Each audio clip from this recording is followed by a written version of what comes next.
Hi, everyone. Steve Adubato, back by popular demand. You like that, Senator? I Senator do. Tony Bucco is the Senate Republican leader. Senator, good to have you with us. It's great to be with you, Steve, always. We've had you many times talking about wind, solar energy, alternative energy sources. You've been very critical of the Murphy administration, very critical of the Board of Public Utilities.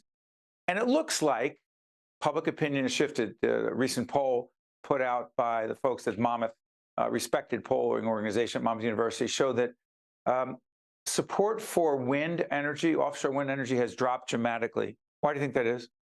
Well, I think people are starting to pay attention to exactly what this radical energy master plan that the governor has is going to require of them. You know, they're starting to learn about the mandates that are already here and that are on the horizon. And they understand that it's going to be a tremendous cost to every homeowner and every resident of the state. And when you consider that people are living paycheck to paycheck, we're talking about some large costs here to the low and middle income families. You know, it's interesting here, Senator. Some folks are going to agree with what you're saying, but what struck me, and again, we're taping this program later in September 2023. We just lost a terrific public servant, Joe Fiordalisa, who was the president of the Board of Public Utilities. We'll do a separate feature on Joe's public life and the impact he had. One of the last things he said publicly was, quote, "Stop the lying." Yeah. And you saw the quote, and he was referring, if not to you directly, you and others who are saying, hey, Governor Murphy's coming for your stove. Not true. Exaggeration, hyperbole, and scaring the heck out of people. You say. Well, first, let me say, Joe was a consummate public servant. I mean, he all over his touch and his reach around the state of New Jersey. So while we may have disagreed on policy, I respected him tremendously. And, I will admit that as of right now, there is not a mandate for the administration to come and get your gas stove. Right. You have a choice. Right. You have a choice.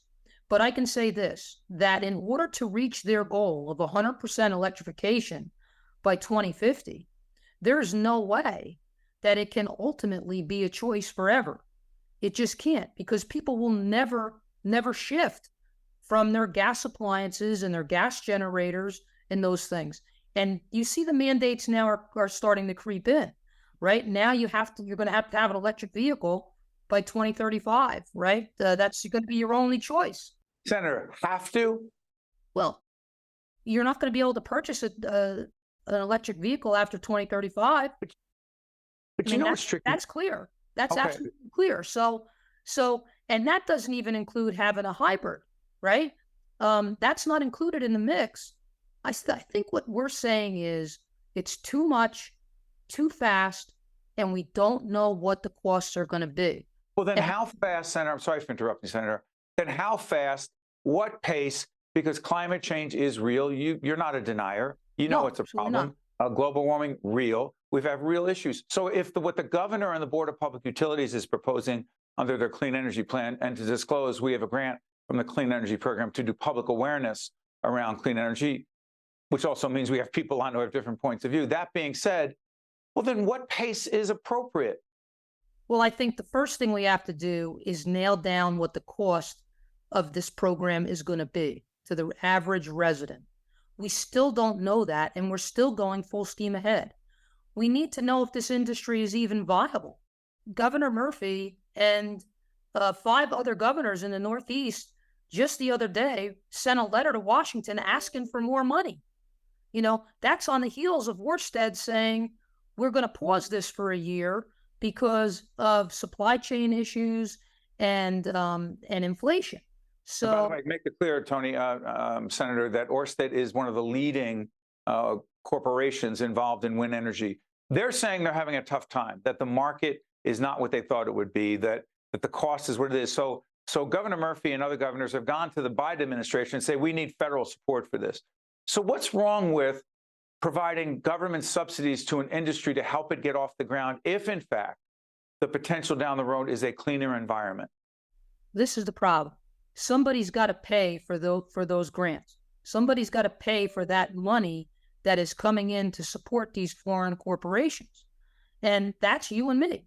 It's the taxpayers. That money comes from either increased electric rates or from higher taxes. So again, I get back to this issue of let's know what we're getting into before we drive full steam ahead. And the Murphy administration continues to say they ignore all of that. They continue to say they want to be the hub of this industry, of this wind industry. And I'm just concerned it doesn't become a crash zone. And that's where I'm at. I mean, there are things we could do. I'm not saying we need to stop it, but we should certainly pause it and give the legislature an opportunity to review some of these very critical issues. There's red flags all over the place that this industry is in trouble and that this is going to cost our residents, especially the low and middle income taxpayers, a lot of money. So we need to be careful on how fast we go, and we need to know how much it's going to cost.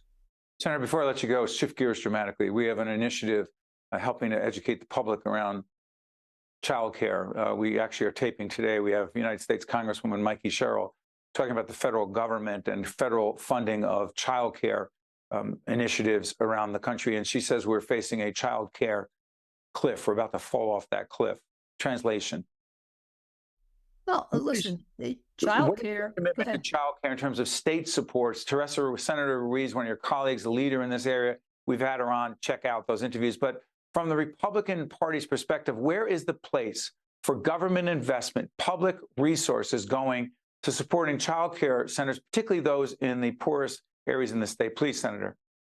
Well, look, we have to provide for childcare, and there is a spot for the state to do that. There's no question. We learned that during the COVID crisis. Parents need to be able to get out to work. They need to be able to go to work, understanding that their child is being taken care of safely and at a cost that they can afford. So there's definitely a spot for that, especially in the urban areas. And I look forward to working across the aisle with my colleagues to make sure we have a sound plan to deliver that for our residents. As always, Senator Anthony Bucco, the Senate Republican leader, we can't thank you enough. And also share with your colleagues, they should come on. We need to hear all different perspectives from the Democratic and Republican Party, particularly in the state legislature. Thank you, Senator. Thank you, Steve. It's always great to be on with you. You got to stay with us. We'll be right back. State of Affairs with Steve Adubato is a production of the Caucus Educational Corporation.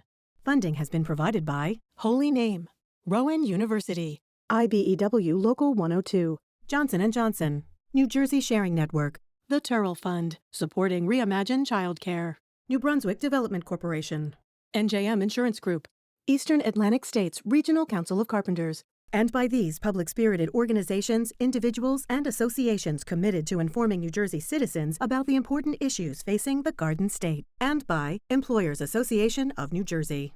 Promotional support provided by Insider NJ, and by the New Jersey Business and Industry Association. NJM Insurance Group has been serving New Jersey businesses for over a century. As part of the Garden State, we help companies keep their vehicles on the road, employees on the job, and projects on track. Working to protect employees from illness and injury, to keep goods and services moving across the state. We're proud to be part of New Jersey. NJM, we've got New Jersey covered.